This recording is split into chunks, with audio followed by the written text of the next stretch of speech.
மேன்மைக்குள் சைவ நீதி விளங்குக உலகமெலாம். வேலூரிலிருந்து 16 கிலோமீட்டர் தொலைவில் ராணிப்பேட்டை செல்லும் வழியில் அமைந்திருக்கும் அருள்மிகு திரு வல்லம் என்ற பழம்பெரும் ஆலயத்தை இன்று நாம் தரிசிக்க இருக்கின்றோம். நடுநாட்டுத் தலங்களுள் இது 10வது தலமாக போற்றப்படுகின்றது. கோடி கும்ப தரிசனம் கோடி புண்ணியம் என்று நாம் இந்த ஆலயத்து கோபுரத்தை வழிபட்டு ஆலயத்திற்குள் பிரவேசிக்கின்றோம். சிவபெருமானோடு ஆபரணமாக இருக்கும் நாகரை வழிபட்டு அங்கே அருள்பாலித்துக் கொண்டிருக்கும் அம்பிகேஸ்வரி உடனாய ராஜராஜேஸ்வரர் மூர்த்தங்களை இப்பொழுது நாம் தரிசித்துக் கொண்டிருக்கின்றோம். இந்த தலம் சம்பந்தரால் பாடல் பெற்ற அருள்தலம். இங்கே 3 பிரகாரங்கள் உள்ளன. இங்கு இருக்கும் இறைவனை வில்வநாதேஸ்வரர் என்றும் வல்லத்தில் இருப்பதால் வல்லநாதர் என்றும் அழைக்கின்றார்கள்.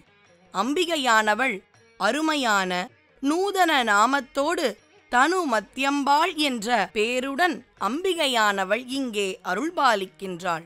பிரம்மன், திருமால், சனகாதி முனிவர்கள் என பல மகானுபாவர்களும் வந்து வழிபட்ட தலம். இந்த தலத்து நந்தி பகவான் இறைவனை நோக்கி இல்லாமல் வாயிற்புறத்தை நோக்கி இருப்பதற்கான வரலாறு மிகவும் சுவாரஸ்யமானது. திருவல்லத்தில் வாழ்ந்த அர்ச்சகர் ஒருவர் அருகில் உள்ள கஞ்சன் மலையிலிருந்து சுவாமிக்கான அபிஷேக தீர்த்தத்தை எடுத்து வருவார். அங்கு கஞ்சன் என்ற முரடனின் தொல்லை தாங்காது இறைவனிடம் அவர் முறையிட, ஈசனும் தன்னுடைய தொண்டனாம் நந்தி பகவானிடம் அந்த அரக்கனை அடக்குமாறு கட்டளையிட்டார். நந்தியும் அரக்கனை 8 பாகங்களாக கிழித்தார். ஆனால் சாகா வரம் பெற்ற அந்த முரடன் நந்தியிடம் இருந்து தப்பிவிட்டார். அவன் மீண்டும் வருகிறானா என்பதை கண்காணிக்கும் வகையிலேயே நந்தி பகவான் கோயில் வாசலை நோக்கி திரும்பி இங்கே பிரம்மாண்ட உருவச்சிலையில் அமைந்துள்ளார். இந்த தலத்து விருட்சமானது வில்வமரம். வில்வத்தால் சிவபெருமானை அர்ச்சித்தால் நமக்கு எல்லா வரமும் கிட்டும். முன்னொரு காலத்தில் வில்வ காடாகவே திகழ்ந்த இந்த தலத்தில் இறைவன் சுயம்புவாக அருள்பாலிக்கின்றார். இப்பொழுது நாம் தரிசிப்பது கனி வாங்கிய விநாயகர். முழுமுதற் கடவுள் இந்த தலத்தில் தன்னுடைய தும்பிக்கையில் கனியுடன் வடக்கு நோக்கி நமக்கு வாழ்வு தந்து அருள்பாலிக்கின்றார். கைலைக்கு நாரதர் ஞானக்கனியை எடுத்துச் சென்று கொடுக்க சிவபெருமானும் விநாயகருக்கும் முருகனுக்கும் யார் முதலில் உலகத்தை வலம் வருகிறார்களோ அவர்களுக்கே இந்த வெற்றிக்கனியை தருவேன் என்ற போட்டியை அறிவிக்க முருகப்பெருமான் மயில் மீது ஏறி உலகத்தை வலம் வரச் சென்றாராம். விநாயகப் பெருமானோ தன்னுடைய அறிவாற்றலால் அம்மையப்பனே உலகம் என்று அவர்களை வலம் வந்து அந்த வெற்றிக்கனியை பெற்றாராம். விநாயகப் பெருமான் வலம் வந்ததால் இந்த தலத்திற்கு திருவலம் என்றும் அதுவே காலத்தால் மருவி திருவல்லம் என்றும் அழைக்கப்படுகின்றது. சுவாமியின் சன்னதிக்கு வலது பக்கம் தொட்டி போன்ற அமைப்பில் ஜலகண்டேஸ்வரர் என்னும் பாதாளேஸ்வரரும் இந்த தலத்தில் எழுந்தருளியுள்ளார். இதோ 1008 முகங்கள் கொண்ட மகாலிங்கரை தரிசிக்கும் பேரினை பெறுகின்றோம். ஞானக்கனியை பெறுவதற்காக உலகத்தை வலம் வந்த அந்த முருகப்பெருமானை வேலோடும் சேவர் கொடியோடும் காணுகின்றோம். ஆறிரு தடந்தோள் வாழ்க, அருமுகம் வாழ்க, வெற்பை கூறுசை தனிவேல் வாழ்க, குக்குடம் வாழ்க, செவ்வேல் ஏறிய மஞ்சை வாழ்க, ஆனைதன் அணங்கு வாழ்க, மாறிலா வள்ளி வாழ்க, வாழ்க சீரடியார் எல்லாம் என்று தமிழ்க்கடவுளை வணங்கலாம். இந்த தலத்திற்கு திருப்புகழை உலகத்திற்கு தந்த அருணகிரியார் எழுந்தருளி முருகனை பாடியுள்ளார். இதோ அருள்மிகு தனுமத்தியம்பாள் என்ற இந்த தலத்து இறைவியை காணுகின்றோம். இதோ பச்சை ஆடை தரித்து இருக்கும் துர்க்கையை தரிசித்த நாம் இந்த அமைதியான சன்னதியை வலம் வரும் பொழுது நம்முடைய அகந்தை என்ற மலம் மறைந்து அம்பிகையின் பரிபூரண அருளை பெறலாம். அம்பிகையானவள் ஜடாகலாம்பாள் என்ற அற்புத நாமம் பெற்று உக்கிர வடிவத்தோடு ஒரு காலத்தில் அருள்பாலித்தாளாம்.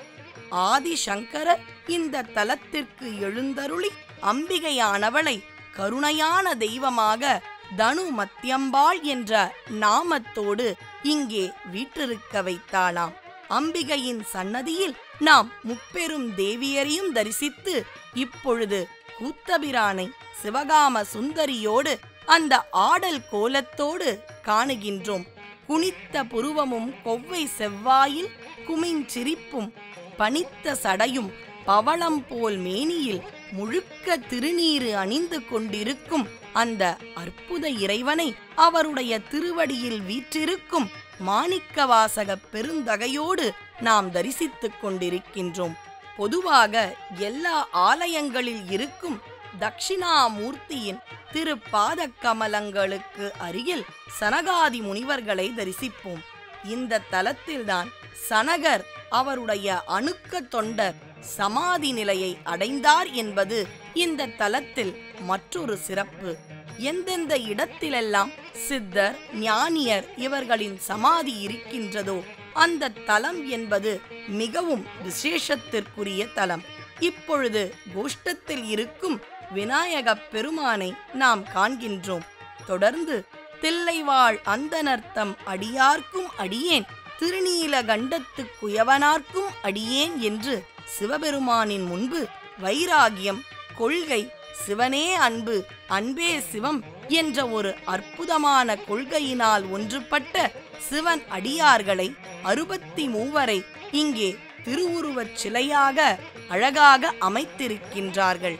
அந்த அடியார்களையும் வணங்கி இறைவனின் அருளை பெறுகின்றோம். யோக கடவுளாக இருக்கும் கல்லாலின் புடையமர்ந்து நான்மறை ஆரங்க முதல் கற்ற கேள்வி வல்லார்கள் அனைவர்க்கும் வாக்கின்ற பூரணமாய் அருள்பாலித்த தட்சிணாமூர்த்தியை நாம் கண்குளிர கண்டோம். சனகர் சமாதி வில்வநாதேஸ்வரர் நேர் எதிரில் நந்திக்கு நடுவில் அமைந்திருக்கின்றது. காக்கும் கடவுளாம் திருமாலையும் நாம் இந்த தலத்தில் காணுகின்றோம். தொடர்ந்து லிங்கோத்பவர், தலையெழுத்தை மாற்றும் பிரம்மதேவன் என அனைத்து பரிவார தேவதைகளையும் இந்த தலத்தில் நாம் வலம் வரும் பொழுது நாம் தரிசிக்கலாம். இந்த கல்வெட்டுக்களை பார்க்கும் பொழுது இந்த ஆலயத்தின் புராதனம் நமக்கு புலனாகின்றது. இங்கு எழுந்தருளி இருக்கும் அருள்மிகு ஜலகண்டேஸ்வரர் பெருமானுக்கு மழை வேண்டி வழிபாடு செய்யப்படுகின்றது. இவரை வணங்கினால் அந்த ஆண்டு மழை என்பது பொய்க்காதாம்.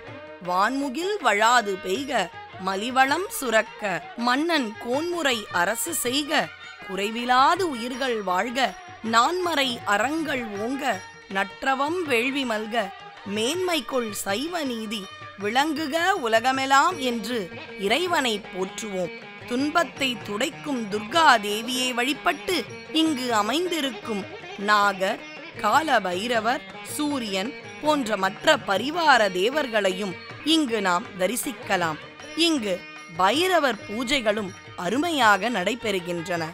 இந்த தலம் தேவார பாடல்கள் பெற்ற 274 தலங்களுள் இது 242வது தலம்.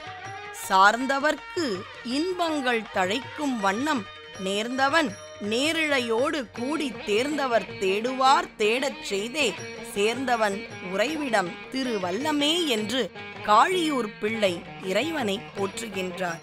இங்கே ஆதி சிவசங்கர நாராயண மூர்த்தியாக காக்கும் கடவுள் அருள்பாலிக்கின்றார்.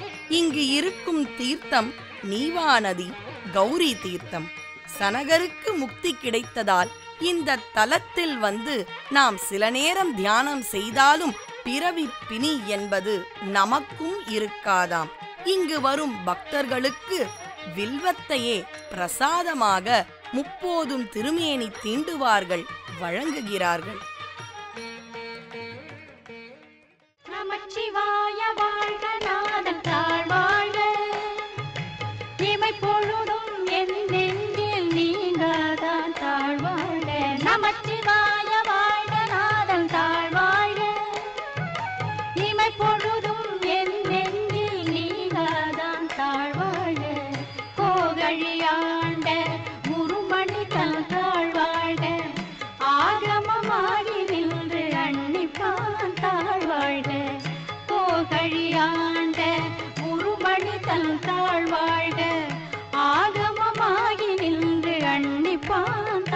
வாழ்க ஏகல் அநேகல் இறைவனடி வாழ்க வேகம் கெடுத்தாண்ட வேந்தனடி வெல்க ஏகல் அநேகல் இறைவனடி வாழ்க வேகம் கெடுத்தாண்ட வேந்தனடி வெல்க பிறப்பருக்கும் விஞ்ஞகங்கள் மேகடல்கள் வெல்க புறத்தாக்கு சீயோன் தன் பூங்கடல்கள் வெல்க பிறப்பருக்கும் விஞ்ஞகங்கள் பெய்கடல்கள் வெல்க புறத்தாக்கு சீயோன் தன் பூங்கடல்கள் வெல்க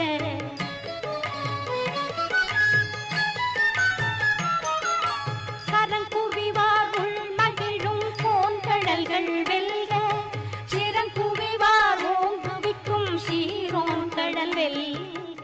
அம்மையப்பரை வணங்கி கனி வாங்கிய ஆலயம் திருவல்லம். ஒரு பழத்திற்காக முருகரையும் விநாயகரையும் கூப்பிட்டு பார்வதி பரமசிவன் இது அரிய மாங்கனி யாருக்கு வேண்டும் என்று கேட்கும்போது முருகர் வலம் சென்றார். விநாயகப் பெருமான் அம்மையப்பரை சுற்றி வந்து கனி வாங்கியதால் இவ்வூரினுடைய பேர் திருவல்லம் என்று பெயர் பெற்றது. தொண்டை நாட்டில் உள்ள 32 பாடல் பெற்ற ஸ்தலத்தில் இது 10வது பாடல் பெற்ற ஸ்தலமாகும். பிரதோஷ நாயகரின் அபிஷேக காட்சிகளை கண்டு தரிசித்தோம். தலை முடியில் பிறை சந்திரனை அணிந்து நம்முடைய வாழ்வையும் குளிர்விக்கும் தெய்வமாக இறைவன் இங்கே அருள்பாலிக்கின்றார். சிவானந்த மௌனகுரு சுவாமி இங்குள்ள பலாமரத்தின் அடியில் அமர்ந்து தவம் செய்து இறைவனின் அருளை பெற்றவர். இவருக்கும் கோயில் அருகே தனி மண்டபம் உள்ளது. கஞ்சன் மலையிலுள்ள சுயம்பு லிங்கங்களுக்கு பௌர்ணமி தோறும் சிறப்பு வழிபாடு செய்யப்படுகின்றது. கஞ்சனின் வேண்டுகோளுக்கிணங்க வில்வநாதேஸ்வரர் தைப்பொங்கல் கழித்த 3ஆம் நாள் அவனின் உடல் உறுப்புக்கள் விழுந்த 8 இடங்களிலும் கட்டப்பட்டுள்ள கோயில்களுக்கு எழுந்தருளி கஞ்சனுக்கும் மோட்சம் அளிக்கும் நிகழ்ச்சியை நடத்துகின்றார்கள். இத்தகு கருணைமிகு தெய்வங்களாக அருள்பாலிக்கும் தனுமத்தியம்பாள் உடனாய வில்வநாதேஸ்வரரை வணங்கினால் நாம் இந்த உலகில் எல்லா வளமும் பெற்று நலமுடன் வாழலாம். பூவினுக்கருங்கலம் பொங்கு தாமரை ஆவினுக்கு அருங்கலம் அரண் அஞ்சாடுதல் கோவினுக்கு அருங்கலம் கோட்டமில்லது நாவினுக்கு அருங்கலம் நமச்சிவாயவே. தென்னாடுடைய சிவனே போற்றி எந்நாட்டவர்க்கும் இறைவா போற்றி.